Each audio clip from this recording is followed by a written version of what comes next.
Vous écoutez Radio Lomé, il est 12h30.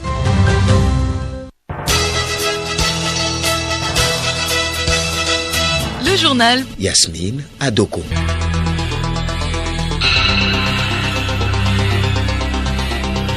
Madame, Monsieur, bonjour. Au sommaire de cette édition, le Togo et le Ghana veulent parvenir à un tracé définitif et complet de leurs frontières maritimes communes. De nouvelles discussions se tiennent depuis hier à Lomé. La salinité des sols est un facteur qui réduit la production agricole. Dans ce journal, nous vous proposons un magazine sur un projet qui vise à limiter ces effets. Et puis sport, Jeux olympiques Tokyo 2021, le Togolais Fabrice Dabla et son compatriote Damien Otogwe entrent en lice pour les qualifications ce vendredi. Ce sera respectivement pour le 100 mètres plat et la nage libre aux 50 mètres. radiolomé.tg. D'abord, cette information, 500 millions de francs CFA, c'est le montant d'une signature de convention intervenue ce jeudi entre la Caisse régionale de financement hypothécaire de l'UMOA et la coopérative d'épargne et de crédit des artisans du Togo, CECA. Ce prêt, dont la première phase de déblocage de 250 millions de francs CFA sera faite bientôt, permettra aux clients de la CECA à revenus modestes ou irréguliers de disposer d'un habitat décent. Nous reviendrons sur ce sujet dans nos prochaines éditions. Je le disais en titre, poursuite ce jeudi à Lomé des travaux de la 8e réunion de la commission technique pour la délimitation des frontières maritimes entre le Togo et le Ghana. Les deux pays veulent parvenir à une délimitation consensuelle. Yakubu Wahabou, Solim Lemon. Pendant 2 jours, les experts des pays vont poursuivre les négociations sur le traçage de la frontière maritime entre le Togo et le Ghana. Cette 8e session veut essentiellement plancher sur la proposition de délimitation des zones et la proposition faite par l'équipe ghanéenne lors de la dernière session à Accra. Emmanuel Kotia, chef de la délégation ghanéenne.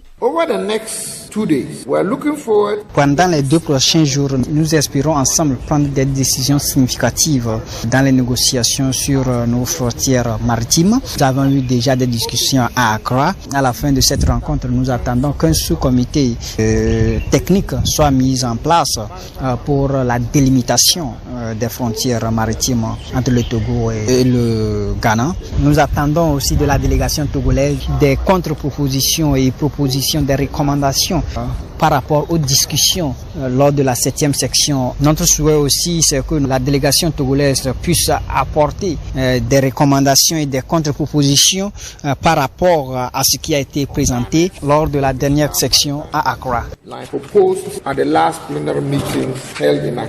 Selon le ministre togolais de l'économie maritime, de la pêche et de la protection côtière Koko Tengue, chef de la délégation togolaise, cette 8e rencontre se fonde sur les acquis des précédentes discussions et la volonté des deux pays de trouver une solution durable. Nous sommes quasiment à mi-parcours de notre cheminement. Le bilan de nos rencontres est satisfaisant au regard des avancées et des succès déjà engrangés. Les précieux acquis de nos travaux que sont, entre autres, la localisation du pilier 1 de la frontière terrestre, du pilier P0, point de départ de la frontière terrestre, et la prise en compte dans les arrangements provisoires des préoccupations particulières de nos deux parties doivent maintenant être consolidées. Il nous faut trouver des solutions concertées sur la démarcation de la ligne de la frontière maritime ainsi que sur la persistance de certains incidents relatifs aux activités en mer. Débutées en 2018, ces discussions entre le Togo et le Ghana vont aboutir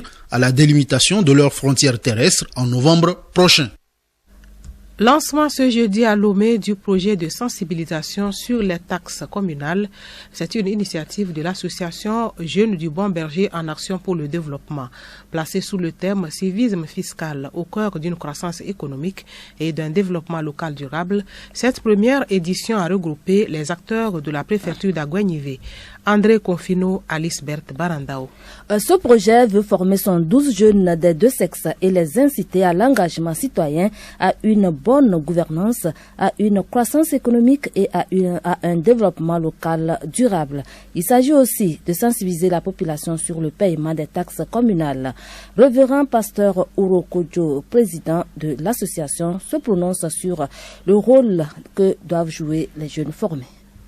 Le civisme fiscal a pour objectif de mobiliser, sensibiliser des jeunes par commune. Et par finir, on doit avoir 112 dans la préfecture, mais ils seront formés dans leur ressort territorial local et les renvoyer vers la population pour les sensibiliser à la nécessité de payer les taxes et impôts. Ce n'était pas de notre culture, ce qui fait que la réalité communale aujourd'hui, où ce sont les citoyens qui doivent contribuer pour développer leur territoire. Pour Boukari Farid, expert fiscalité, la sensibilisation a un impact significatif sur la réticence des populations à s'acquitter de leurs devoirs.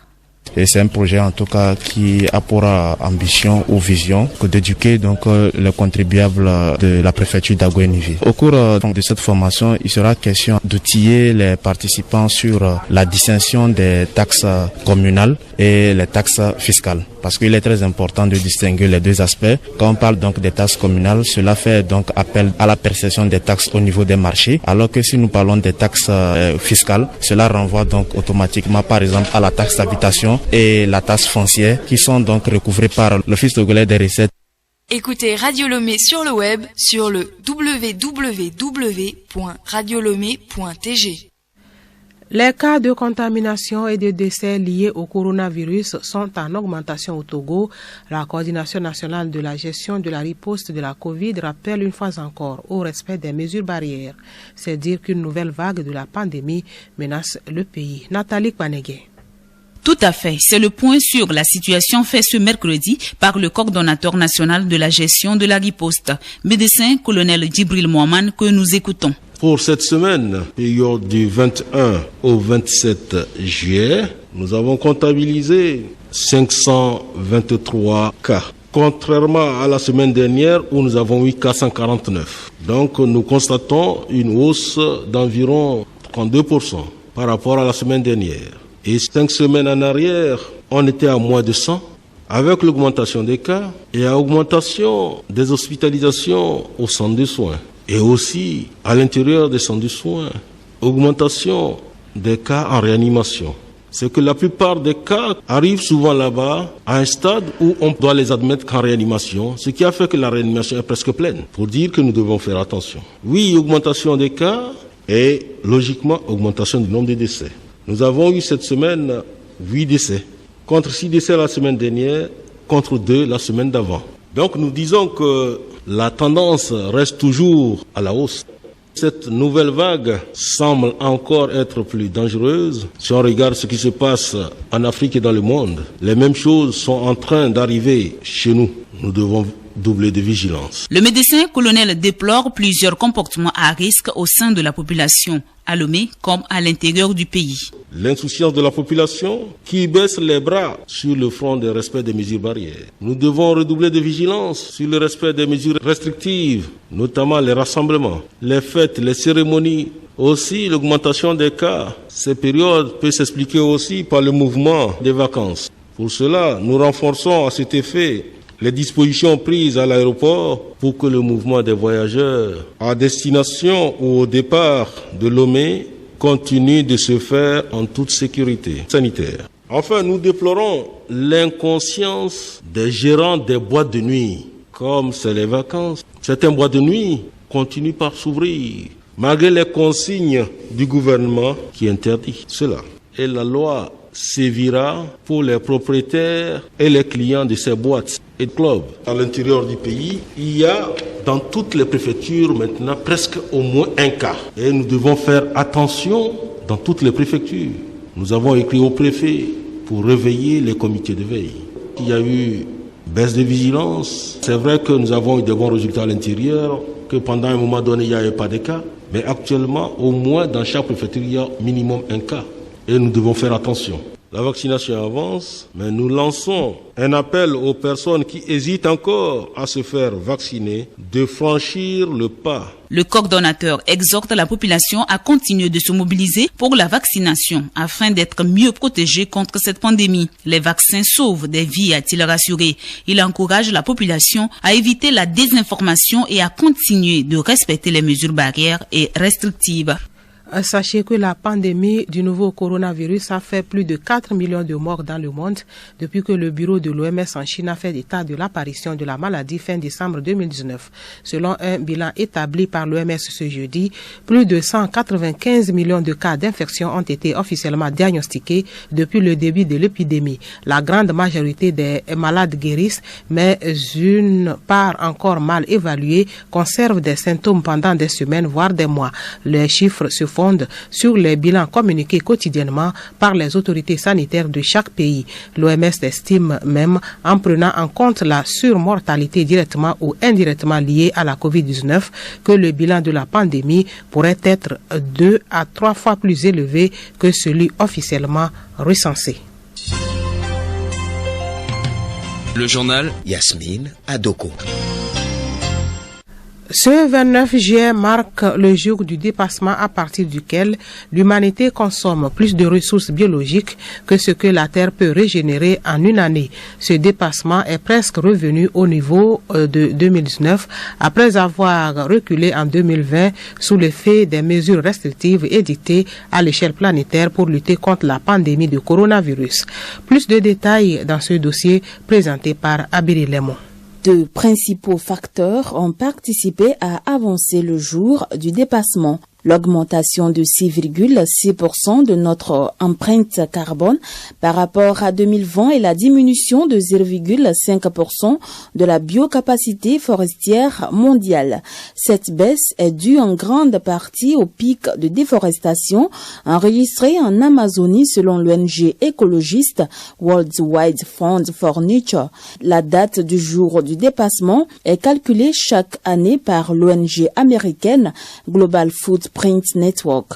Cet indice a pour but d'illustrer la consommation toujours plus rapide d'une population humaine en expansion sur une planète aux ressources limitées. En d'autres termes, il faudrait cette année 1,7 terres pour subvenir aux besoins de la population mondiale de façon durable.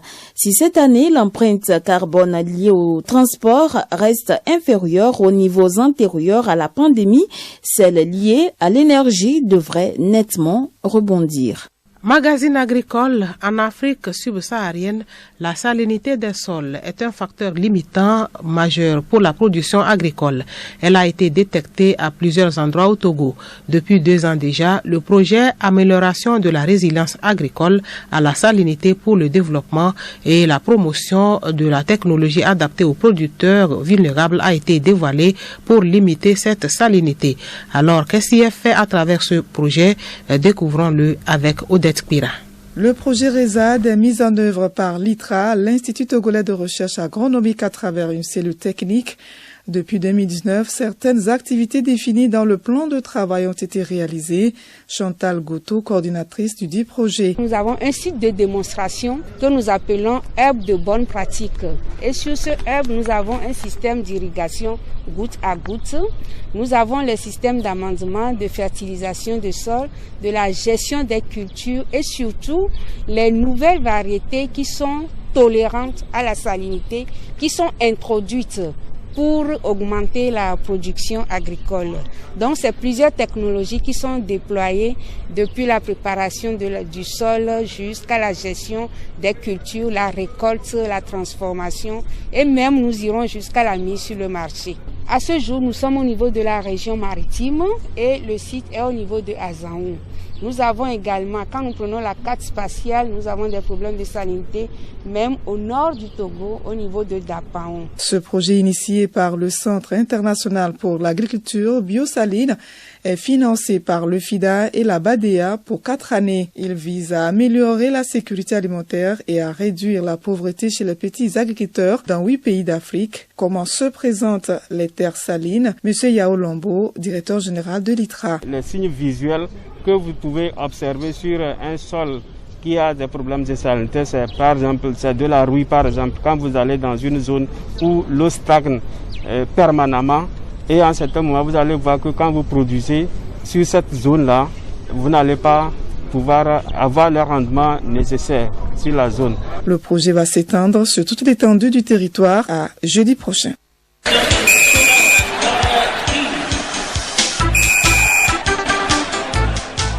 Sport, ce vendredi, Fabrice Dabla entre en lice pour les séries qualificatives du 100 mètres plat avec un objectif bien défini.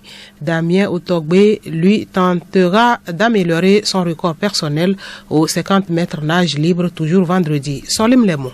Spécialiste du 50 mètres nage libre, Damien Otogbe représente le Togo aux Jeux Olympiques Tokyo 2020. Face à la rude concurrence, Damien veut tout donner pour faire flotter haut le drapeau togolais. Quant à ses objectifs, l'athlète s'exprime. Mes objectifs, c'est bien sûr de toujours améliorer ma performance et de me donner le meilleur de moi-même et de m'amuser aussi, de prendre du plaisir. Toujours, comme je le disais tout à l'heure, représenter les pays et de porter haut les couleurs du Togo. Vendredi toujours, le sprinteur togolais Fabrice Dabla, spécialiste du 100 mètres et du 200 mètres, sait qu'il aura fort à faire face à ses concurrents, mais reste confiant quant à ses capacités. L'athlète ambitionne faire descendre son chrono personnel et changer le chrono national. Pour leur entrée en lice, ces deux Togolais ont reçu les encouragements du ministre des Sports et des Loisirs, Dr Lydie Bessi-Kama. Jeux Olympiques toujours, voici les affiches des quarts de finale dames qui se disputent ce vendredi. Canada-Brésil, Grande-Bretagne-Australie, Suède-Japon et un explosif Pays-Bas-États-Unis. Samedi se jouent les quarts de finale hommes. En voici les affiches. Espagne-Côte d'Ivoire, Japon-Nouvelle-Zélande, Brésil-Égypte et puis Corée du Sud-Mexique. Bonne chance aux représentants africains.